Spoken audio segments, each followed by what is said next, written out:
చాలా అంటే print electronic మీడియాలో కూడా నాకు అనుభవం ఉంది. ప్రస్తుతం ఫ్రీలాన్స్ జర్నలిస్ట్గా వర్క్ చేస్తాను. నాకు హార్ట్కి సంబంధించి సమస్య డిసెంబర్ నెలలో వచ్చింది లాస్ట్ ఇయర్. అంటే దానికి ముందు 2-3 నెలల క్రితం నుంచి ఉంది, కానీ అది నేను అంత ఐడెంటిఫై చేసుకోలేకపోయాను. చాలా తక్కువ ఉండేది. డిసెంబర్లో జస్ట్ నేను ఒక 10 అడుగులు నడిచినప్పటికీ, లేదంటే ఒక 10 మినిట్లు ఎక్కి దిగినా సరే అలసట వచ్చి కూర్చుని పోవాలి. ఒక 5-10 నిమిషాలు అలాగా అంటే మెడిటేషన్ చేసుకోవడం, లేకపోతే దీర్ఘ శ్వాస తీసి నెమ్మదిగా ఈ ప్రయోగాలు చేస్తూ కాసేపటికి కుదిరిపెట్టాలి.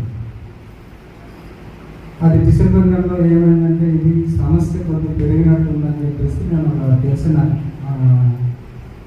డాక్టర్ దగ్గరికి వెళ్ళాను.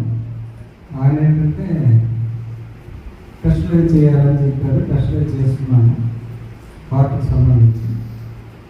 చేస్తే నీకు సమస్య ఉంది, స్టంట్స్ వేయాల్సి ఉంటుంది, ముందు యాంజియోగ్రామ్ చేయాలి, రేపే వచ్చేసాను. అలా సడన్ చెప్పడంతో సార్ నాకు అమౌంట్ అది అడ్జస్ట్ చేసుకోవాలి కదా, యాంజియోగ్రామ్కి ఎంత తీసుకుంటారంటే 20,000 అవుతుంది, కానీ మీకు తెలిసిన వాళ్ళు కాబట్టి 12,000 చేస్తాను వచ్చేయాలి. సరే అలాగే సార్ అని చెప్పేసి వచ్చేసాను. నేను వెళ్ళలేదు, మరుసటి రోజు కూడా వెళ్ళలేదు.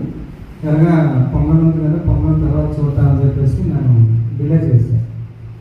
అంటే నేను యాక్చువల్గా నేను మెడిటేషన్కి నాకు అలవాటు ఉంది. నేను మెడిటేషన్ చేసుకుంటూ దాని మీద కొద్దిగా దృష్టి ఎక్కువ పెట్టాను. మెడిటేషన్ చేస్తూ మేనేజ్ చేసుకోగలిగాను యాక్చువల్గా. అయితే ఇప్పుడు మా పండుగ తర్వాత పండుగ అయిన తర్వాత 27th 26th డేట్లో నేను కేజీహెచ్కి వెళ్ళాను. నాకు తెలిసిన ఆరంభంలో అన్నారంటే జర్నలిస్ట్ అంటే కొద్దిగా చూస్తారు కదా బాగా అని చెప్పేసి నేను జర్నలిస్ట్ అని చెప్పేసి నేను వెళ్ళాను. చాలా బాగా చూశాను. అంటే నా జర్నలిస్ట్నే కాదు, మామూలుగానే కేజీహెచ్ మెరుగుపడింది, చాలా బాగా చూస్తున్నారు. ఇప్పుడు అందరికీ బాగుంది. అక్కడ కూడా యాంజియోగ్రామ్ చేయాలి, అడ్మిషన్ అవ్వాలని చెప్పారు. నేను అడ్మిషన్ అయిపోయాను. ఇమీడియట్గా అడ్మిషన్ అయితే యాంజియోగ్రామ్ చేశారు. యాంజియోగ్రామ్ చేసే ముందు డాక్టర్ నేను ప్రిపరేషన్ చేశాను. ఏంటంటే యాంజియోగ్రామ్ చేసిన తర్వాత దాంట్లో స్టంట్లు పడతాయని చెప్పేసి ఆల్రెడీ డాక్టర్ నాకు ఇంటికి ఇచ్చారు, చెప్పారు. నేను కూడా ముందు నుంచే ఊహించాను స్టంట్స్ నీడని. బట్ నాకు స్టంట్స్ చేసుకుంటే జీవితాంతం మందులు వాడాలి. ప్రతి పూటకి అట్లీస్ట్ 4-5 ట్యాబ్లెట్లు వేయాల్సి వస్తుంది.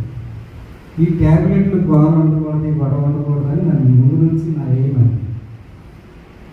ఈ ట్యాబ్లెట్లు ఒకదానికి వేస్తే ఇంకోదానికి సమస్య. ప్రతి ట్యాబ్లెట్ కూడా సైడ్ ఎఫెక్ట్స్ ఉంటాయి. ముఖ్యంగా హార్ట్కి సంబంధించి చేసే ట్యాబ్లెట్కి సంబంధించి లేని గ్యాస్ట్రిక్ని తెచ్చుకోవాల్సి వస్తుంది. దానికోసం మళ్ళీ గ్యాస్ట్రిక్ ట్యాబ్లెట్ ఎర్లీ అవర్స్లో అయ్యాయి. ఇవన్నీ నాకు మెడికల్ సంబంధించి ఎందుకు అవగాహన అంటే నేను మెడికల్ జర్నల్ రాసేవాడు ఎన్ఆర్ఐ హాస్పిటల్లోని. ఒక 13 సంవత్సరాలు నేను అందులో పనిచేశాను. ఓన్లీ మెడికల్ సంబంధించి హెల్త్ గురించి రాశాను.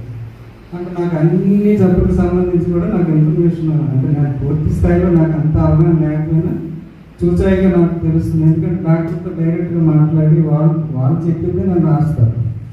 దాని మీద నాకు అవగాహన ఉంది కాబట్టి నాకు ఈ ట్యాబ్లెట్లు దీంతో సైడ్ ఎఫెక్ట్స్ ఇవన్నిటి మీద నాకు నేను వాడకూడదు, ఎందుకు మందులు వాడాలి జీవితానికి అని చెప్పి నేను డాక్టర్ని ప్రిపరేషన్ చేశాను. నేనైతే స్టంట్స్ వేసుకోవడానికి రెడీగా లేదు, టైం తీసుకుంటాను.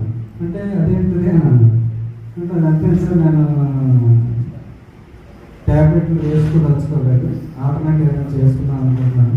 వాళ్ళు ఏదో చెప్పారు, సరే నేను కూడా నాకు చెప్పాను. సరే మీ ఇష్టమైన ఆలోచన చేశారు. యాంజియోగ్రామ్ చేసినాకే 2 స్టంట్స్ వేయాలి. 85% పైన బ్లాక్స్ ఉన్నాయి, వేసుకోక తప్పదన్న. మా ఆవిడకి ముందే చెప్పాను, ఆవిడకి అంటారు కానీ నువ్వేమీ కమిట్ అవ్వదు. ఎందుకంటే ముందు ఫ్యామిలీ మెంబర్స్ని బాగా రుద్ది కనెక్ట్ చేస్తారు. వాళ్ళు కనెక్ట్ అయిన తర్వాత అప్పుడు నన్ను కనెక్ట్ చేస్తారు. ముందుగా నేను అంతా ప్రిపేర్ చేశాను. ట్యాబ్లెట్లు వాడకూడదు. దీనికి కూడా కారణం ఉంది. నేను యూట్యూబ్లోని కొన్ని వీడియోస్ చూశాను. ఇప్పుడు సార్ చెప్పారు పాలకూర జ్యూస్ తాగొచ్చు. పాలకూరలోని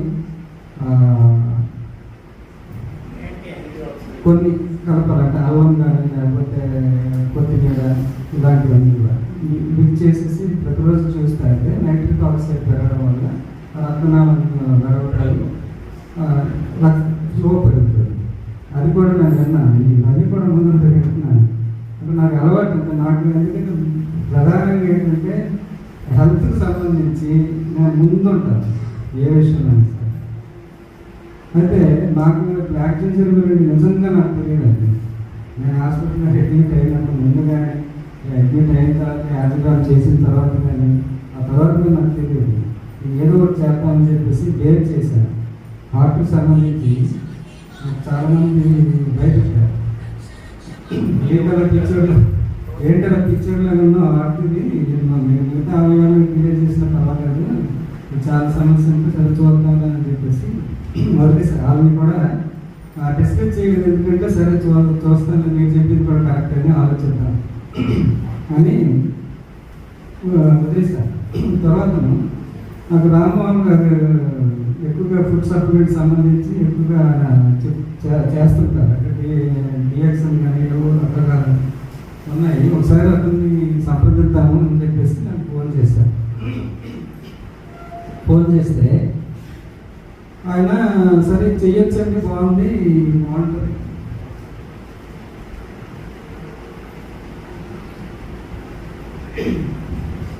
ఫుడ్ సప్లిమెంట్తో దీన్ని తగ్గించుకోవచ్చు అని చెప్పారు. అంటే నేను ఇమీడియట్గా కలిసాను. బ్లాక్ జింజర్ అనేది ఉంది, ఇది చాలా బాగుంటుంది. అంటే ఆయన నమ్మకం ఎందుకంటే వయసులో పెద్ద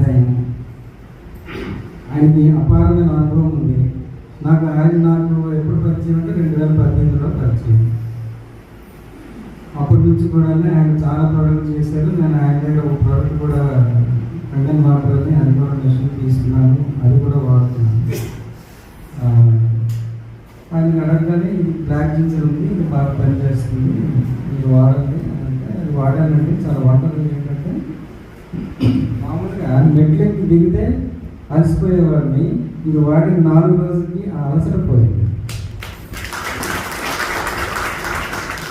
జస్ట్ ఒక 1/2 కిలోమీటర్ నడిచినా సరే అంటే మెట్లెక్కి దిగేదే పోయింది కదా, ఒకసారి ట్రై చేద్దామనేసి 4 రోజుల తర్వాత 5వ రోజు ఒక 500 మీటర్లు నడవడం మొదలుపెట్టాను. 500 మీటర్లు వెళ్ళి మళ్ళీ వచ్చాను, బాగానే ఉంది. ఆ మరుసటి రోజు మళ్ళీ మరొక 500 మీటర్లు పెంచాను. అలా గ్రాడ్యుయేట్గా పెంచుకుంటూ ఈరోజు 2-3 కిలోమీటర్లు నేను నడిచినా సరే నాకు అలసట అనేది లేదు, పోయింది. నేను ఇప్పుడు ఫిబ్రవరి 2వ తేదీ నుంచి వాడాను. దానికి ముందు నేను టెస్టులు కూడా చేసుకున్నాను, లిపిడ్ ప్రొఫైల్ ఇవన్నీ కూడా చేసుకుని మళ్ళీ మార్చి 2వ తేదీన మళ్ళీ టెస్టులు చేసుకుంటే లిపిడ్ ప్రొఫైల్లో ట్రెమెండస్ చేంజెస్ వచ్చాయి, అన్నీ నార్మల్గా వచ్చాయి. ట్రైగ్లిసరైడ్స్ 286 ఉండేది, అది 85కి వచ్చింది. అలాగే ఎల్డిఎల్ 285 ఉంటే 72కి వచ్చింది. ఇవన్నీ ఒకటి కాదు, అన్నీ కూడా నార్మల్కి వచ్చాయి. నాకే ఆశ్చర్యం అనిపించింది, ఏంటి ఇంత బాగా పనిచేసిందా ఇంత ఈ ప్రోడక్ట్ అని. అంటే నేను అంతకుముందు కొన్ని ప్రోడక్ట్లు కూడా వాడాను, వాడినందులో అవి మామూలుగా ఉండే కానీ అంత మార్పు అనేది నాకైతే అనిపించలేదు. అయితే ఇది మాత్రం చాలా వండర్ రిజల్ట్ అయితే చాలా ఎక్సలెంట్గా పనిచేసింది. అంటే సార్ చెప్పిన దానికి అలాగే బాడీలో కూడా ఉంది, దానికని శరీరం దానికనే మలుచుకుంటుంది, దానికనే రిపేర్ చేసుకుంటుంది.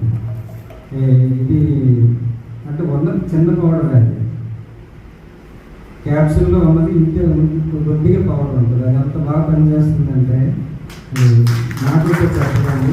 Thank you sir, thank you so much.